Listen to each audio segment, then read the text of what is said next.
Hi friends, welcome back to my channel ಸ್ನೇಹದಿಂದ 19. ಇವಾಗ corn ಏನಂತೆ ಮೆಕ್ಕೆಜೋಳ, ಸ್ವೀಟ್ ಕಾರ್ನ್ ಅಲ್ಲ, ಮೆಕ್ಕೆಜೋಳ ಇರುತ್ತಲ್ಲ ಲೋಕಲ್ ಕಾರ್ನ್, ಅದರಿಂದ ಒಂದು ಹೆಲ್ದಿ ಆಗಿರೋ ಸ್ನ್ಯಾಕ್ಸ್ ಹೇಗೆ ಮಾಡೋದಂತ ನೋಡೋಣ.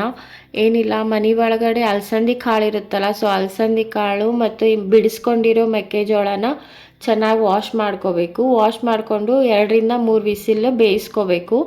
ಅದಾದ ತಕ್ಷಣ ಒಂದು ಬಾಣಲೆ ಒಳಗಡೆ ಎಣ್ಣೆ ಹಾಕಿ ಜೀರಿಗೆ ಸಾಸಿವೆ ಹಾಕಿ ಅವು ಸ್ವಲ್ಪ ಫ್ರೈ ಆದಮೇಲೆ ಕರಿಬೇವು ಹಾಕಬೇಕು. ಕರಿಬೇವು ಸೊಪ್ಪು ಹಾಕಿ ಆಮೇಲೆ ಒಂದು 7-8 ಹೆಸರು ಬೆಳ್ಳುಳ್ಳಿ ಹಾಕಬೇಕು ಸ್ಮ್ಯಾಶ್ ಮಾಡಿ.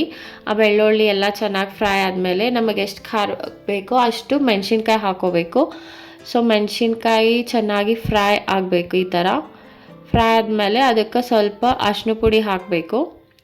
ಅರಿಶಿನ ಪುಡಿ ಹಾಕಿ ಈ ಥರ ಬೇಯಿಸ್ಕೋಬೇಕು. ಬೇಯಿಸ್ಕೊಂಡಾದ ತಕ್ಷಣ ಅದು ಬೇಯಿದ ನಂತರ ನಾವೇನು ಬೇಯಿಸ್ಕೊಂಡಿರ್ತೇವಲ್ಲ ಕುಕ್ಕರ್ ಒಳಗಡೆ, ಸೊ ಅಲಸಂದಿ ಮತ್ತು ಕಾರ್ನ ಈ ಥರ ಹಾಕಿ ಚೆನ್ನಾಗಿ ಕಲಿಸ್ಬೇಕು.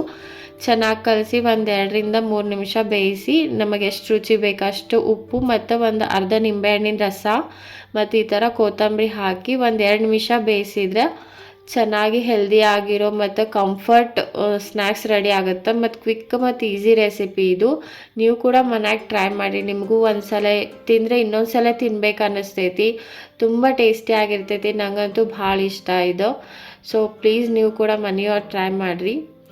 ಇದು ಸ್ವೀಟ್ ಕಾರ್ನ್ ಅಲ್ಲ, normal local corn. So thank you for watching my video friends. Thank you. Please subscribe ಮಾಡಿ ಮತ್ತು ವಿಡಿಯೋ ಲೈಕ್ ಮಾಡಿ.